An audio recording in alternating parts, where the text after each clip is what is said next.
भीड़ भाड़ से अलग होकर जब भी कोई इंसान अपने साथ अकेले में समय बिताता है, तभी उसके दिमाग में नाना प्रकार की चिंताएं जन्म लेने लगती हैं।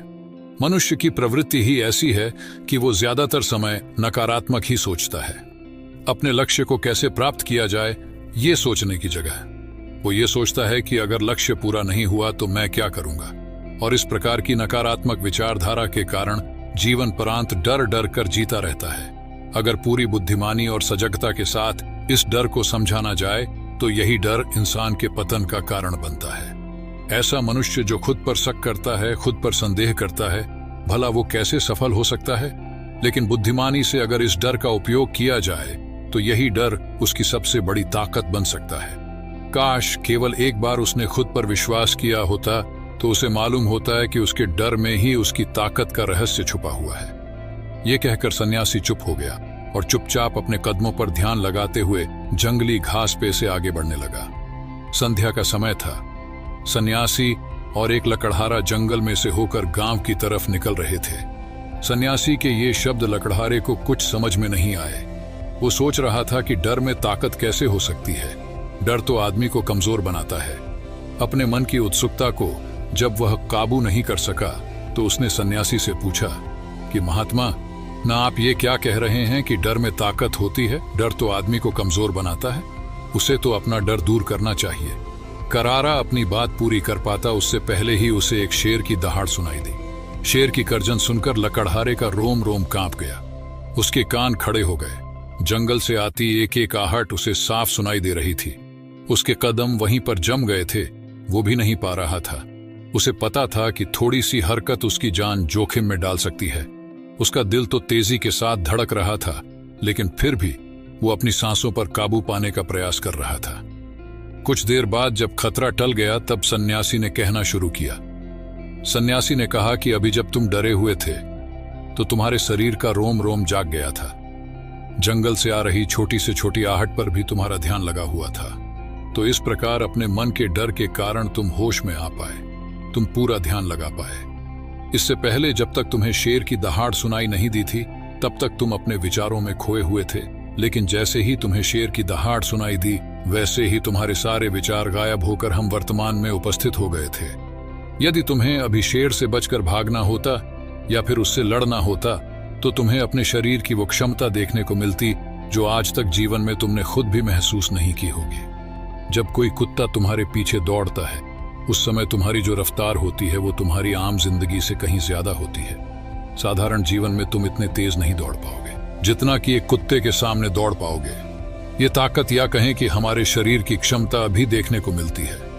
जब हमारा मन डर में होता है, किसी डरावनी परिस्थिति में, हमारा मस्तिष्क और हमारा शरीर अपने उच्चतम श्रेणी में काम करता है। जो काम तुम आम जिंदगी में नहीं कर पाते वो तुम्हें डरा कर कराया जा सकता है। जहां पर भी तुम्हें डर का एहसास होता है वहीं पर तुम्हारी इंद्रियां पूर्ण रूप से सक्रिय हो जाती है। तुम्हारे कानों की सुनने की क्षमता तेज हो जाती है, दृष्टि एकटक हो जाती है, पूरी सजग हो जाती है, सक्रियता बढ़ जाती है। और जैसे जैसे वो डर खत्म होता है वैसे वैसे तुम सुप्त अवस्था में चले जाते हो। तुम सो जाते हो और तुम्हारे इंद्रिय फिर से आराम की स्थिति में चली जाती है। सन्यासी ने लकड़हारे से कहना जारी रखा कि परीक्षा से दिन पहले जो याद करने की तुम्हारी गति होती है वो साधारण याद करने की क्षमता से कहीं तेज होती है। सिर्फ एक बार याद किया हुआ तुम्हें परीक्षा के समय याद रह जाता है और तुम जानते हो कि ये सब परीक्षा के डर से ही होता है। इसीलिए डर को दूर करने की जगह इंसान को ये सोचना चाहिए कि वो अपने डर को ताकत कैसे बना सकता है। जिस प्रकार सुख और दुख, प्रकाश और अंधेरा एक ही सिक्के के दो पहलू होते हैं, उसी प्रकार डर और ताकत भी एक ही सिक्के के दो पहलू होते हैं। जिस प्रकार रोशनी के बिना अंधेरा पूर्ण नहीं होता, सुख के बिना दुख पूर्ण नहीं होता, उसी प्रकार डर के बिना ताकत का भी कोई महत्व नहीं है। लकड़हारा सन्यासी के ज्ञान से बहुत प्रभावित हुआ, उनके चरणों में नतमस्तक हो गया और उनसे पूछा कि महात्मा, अंधेरे को तो दिया जलाकर रोशनी से भरा जा सकता है, लेकिन अपने डर को ताकत में कैसे बदले? इसके लिए कोई उपाय बताएं। इस पर सन्यासी ने कहा कि डर दो प्रकार के होते हैं। सबसे पहला मानसिक डर और दूसरा शारीरिक डर। सन्यासी ने लकड़हारे को समझाते हुए कहना शुरू किया कि मान लो तुम्हें जंगल से होकर गुजरना है और अचानक तुम पाते हो कि तुम्हारे मन में शेर का ख्याल आ गया। अभी तक प्रत्यक्ष रूप में शेर तुम्हारे सामने नहीं आया है ना, उसकी दाढ़ सुनाई दिए मतलब दूर दूर तक कोई अंदेशा नहीं है कि जंगल में शेर मौजूद है, लेकिन शेर का ख्याल आने से तुम्हारे मन में एक डर पनप गया। अब तुम्हारा उठने वाला एक एक कदम उसी डर से अभिभूत होगा। हर समय तुम्हारे मन में यही ख्याल चलेगा कि कहीं शेर न जाए। ये शेर वर्तमान में तुम्हारे सामने नहीं है, ये तुम्हारी बहुविषय की कल्पना है। इसी प्रकार जो मनुष्य अतीत और भविष्य की चिंताओं में डूबा रहता है, वो मानसिक डर का शिकार होता चला जाता है। इसी विडंबना के कारण वो अपने जीवन में जीतने भी निर्णय लेता है। वो सारे मानसिक डर से ग्रसित होते हैं। इसीलिए ज्यादातर मनुष्य पूर्ण रूप से अपने निर्णय पर भरोसा नहीं कर पाते हैं, और यही निर्णय या फिर फैसले जो आधे मन से लिए जाते हैं मनुष्य के कार्य को पूरा नहीं होने देते। लेकिन यह भी सत्य है कि मानसिक डर के कारण ही इंसान अपनी तैयारी पूरी करता है।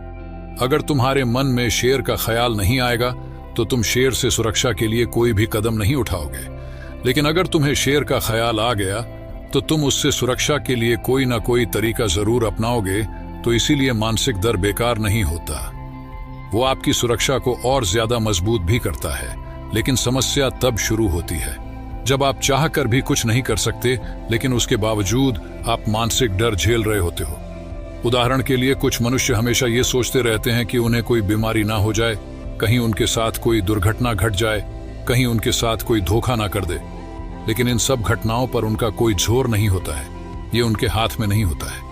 अगर दुर्घटना होनी होगी तो होगी ही, अगर बीमारी होनी होगी तो होगी ही। अच्छा खानपान और अच्छी दिनचर्या का पालन करने के बाद भी अगर कोई मनुष्य बीमार हो जाता है तो ये उसके नियंत्रण के परे की बात है। अपनी तरफ से उसने पूरी कोशिश की और यही उसका कर्तव्य था। उसमें कोई कुछ क्या कर सकता है। जो घटनाएं इंसान की पहुंच के परे होती है वो उनसे भी परेशान होता रहता है, उनसे भी उसका मन घबराता रहता है, और यही मानसिक डर उसके पतन का कारण बनता है। और यही मानसिक डर अगर सही तरीके से इस्तेमाल किया जाए तो मनुष्य समझदार और अनुभवी कहलाएगा। जो इंसान ये सोचता है कि कांटे सिर्फ दर्द देने के लिए ही बने हैं, वो ये भूल जाता है कि कांटे ही फूलों की रक्षा करते हैं। इसी प्रकार एक ज्ञानी मनुष्य किसी भी चीज का उपयोग अपने सकारात्मक तरीके से कर सकता है, लेकिन एक अज्ञानी मनुष्य है अपनी अज्ञानतावश उन चीजों को भी छोड़ देता है जो उसके लिए उपयोगी होती है। विवेकशील मनुष्य फेंके गए पत्थरों का भी महल खड़ा कर लेता है, लेकिन एक वैज्ञानिक मनुष्य उन पत्थरों को दूसरों पर फेंकता रहता है। अगर किसी मनुष्य को अपने मानसिक डर को ताकत में बदलना है तो उसके कुछ नियम हैं, कुछ उपाय हैं। सबसे पहला उपाय अपने विचारों का निरीक्षण। अगर हम अपने जीवन में अपने विचारों का निरीक्षण करेंगे तो हम पाएंगे कि ज्यादातर विचार हमारे काल्पनिक होते हैं, और इसीलिए जो डर उन विचारों के कारण पनपता है वो भी काल्पनिक होता है। ज्यादा सोचने वाले लोगों को जब सोचने के लिए कुछ नहीं मिलता तो वो निरर्थक बातों के बारे में सोचने लगते हैं, और वो बेकार के विचार उसे तो परेशान करते ही हैं, साथ के साथ उसके परिजनों को, उसके सगे संबंधियों को भी परेशान करते हैं। इसीलिए ज्यादा सोचने वाले लोगों को यह समझना चाहिए कि मन में उठ रहे तमाम विचारों में से काम के विचार कौन से हैं और बेकार के विचार कौन से हैं। जो निरर्थक विचार हो उन्हें दूर करते जाओ, और जो सार्थक विचार हो उनको गहराई से सोचना शुरू करो। तभी तुम्हारी समस्याओं के, तुम्हारी उलझनों के उपाय निकलेंगे। मानसिक डर को दूर करने का दूसरा उपाय है उसका सामना करना।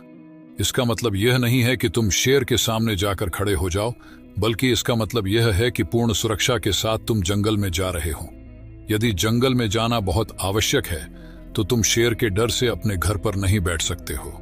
इसी प्रकार मनुष्य के जीवन में बहुत सारे डर होते हैं, जैसे कि परीक्षा का डर, लक्ष्य न पाने का डर, झूठ बोलने का डर, सच के पता लग जाने का डर, अपनों को खो देने का डर, दुर्घटना हो जाने का डर।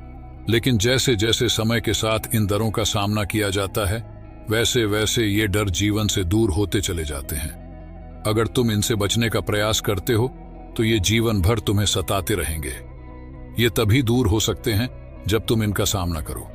कुछ लोगों को तो दूसरों के सामने खुलकर बात करने में भी डर लगता है। ऐसे लोगों को अनजान लोगों से बात करनी चाहिए। जितना ही वो लोगों से बात करेंगे उतना ही उनके मन का डर दूर होता जाएगा। मानसिक डर को ताकत में बदलने का तीसरा उपाय है अपने डर को स्वीकार करना। बहुत से लोग अपने जीवन में अपने डर को स्वीकार ही नहीं कर पाते। अगर आपको किसी चीज से डर लगता है तो किसी से शर्माने की या झिझकने की जरूरत नहीं है। हर मनुष्य को, हर इंसान को किसी न किसी चीज से डर लगता ही है, और आप पाएंगे कि जैसे ही आप अपने डर को स्वीकार करते हैं वैसे ही आपका डर खत्म होना शुरू हो जाता है। और जितना ही आप अपने डर को छुपाने की कोशिश करेंगे, आपका डर उतना ही मजबूत होता चला जाता है। ये सारे तरीके तुम्हारे मानसिक डर को दूर कर सकते हैं, लेकिन शारीरिक डर को दूर करने के लिए तुम्हें दूसरे तरीके अपनाने होंगे। सबसे पहले ये समझो कि शारीरिक डर कौन सा होता है। मान लो तुम किसी जंगल से गुजर रहे हो और अचानक तुम्हारे सामने शेर आ जाता है। तुमने पहले नहीं सोचा था कि शेर तुम्हारे सामने आ सकता है, लेकिन जब वो तुम्हारे सामने आता है तो तुम्हारी सारी शारीरिक गतिविधि या शिथिल हो जाती है। तुम्हारी सांसें अटक जाती हैं, मस्तिष्क काम करना बंद कर देता है और तुम्हारा दिल तेजी के साथ धड़कने लगता है। तो इसीलिए जब बिन सोची बात हमारे साथ घटित होती है तो हमारा शरीर उस डर को महसूस कर पाता है, और वही शारीरिक डर कहलाता है। ऐसे समय में शारीरिक डर को दूर करने के कुछ उपाय है, कुछ तरीके हैं। सबसे पहला उपाय तो यही है कि अपने ऊपर संयम रखें। जब किसी मनुष्य के साथ बिन सोची बात घटती है तो सबसे पहले उसका संयम टूट जाता है, और संयम टूटने के साथ उसका मस्तिष्क काम करना बंद कर देता है, और इसी वजह से सोचने और समझने की प्रक्रिया भी रुक जाती है, क्योंकि हमारा शरीर उसी प्रकार कार्य करेगा। इस प्रकार हमारा मस्तिष्क उसे निर्देश देगा। अगर मस्तिष्क की सोचने समझने की शक्ति खत्म हो गई तो हमारा शरीर भी शिथिल हो जाता है। तो इसीलिए अगर कठिन समय में मनुष्य अपने ऊपर संयम रखता है तो उसका मस्तिष्क सही तरीके से काम करता है और वो सही निर्णय लेकर उस परिस्थिति से तत्काल बाहर आ सकता है। यहाँ पर दूसरा उपाय समझने का ये है कि जीवन में कुछ भी घटित हो सकता है। जीवन बड़ा चमत्कारिक होता है। वो हमारी सोच के अनुरूप नहीं चलता, बल्कि उसमें कुछ भी हो सकता है, और यही जीवन की खूबसूरती होती है। अगर आपको आज ही पता चल जाए कि आने वाले 10 साल तक अब क्या कर पाएंगे, तो आपकी जीवन में से रुचि खत्म हो जाएगी। लेकिन अगर जीवन एक रहस्यमयी किताब की तरह बना रहेगा तो आप अपने जीवन से कभी नहीं थकेंगे। आपका जीवन आपको आश्चर्यचकित करता रहेगा। इसीलिए यह समझो कि जीवन में कुछ भी घटित हो सकता है, तुम्हारी सोच से परे भी घटित हो सकता है। इसीलिए कुछ अनुमान मत लगा लेना किसी सोच को लेकर। सन्यासी ने अपनी बात खत्म करते हुए कहा कि इन तरीकों से तुम अपने मानसिक और शारीरिक डर को दूर कर सकते हो और आनंद से भरा हुआ जीवन जी सकते हो। तो दोस्तों, कैसी लगी ये कहानी आपको कमेंट सेक्शन में कमेंट करके जरूर बताना, और साथ ही अपने दोस्तों के साथ भी शेयर करें ताकि उन्हें भी कुछ सीखने को मिले। धन्यवाद। नमो।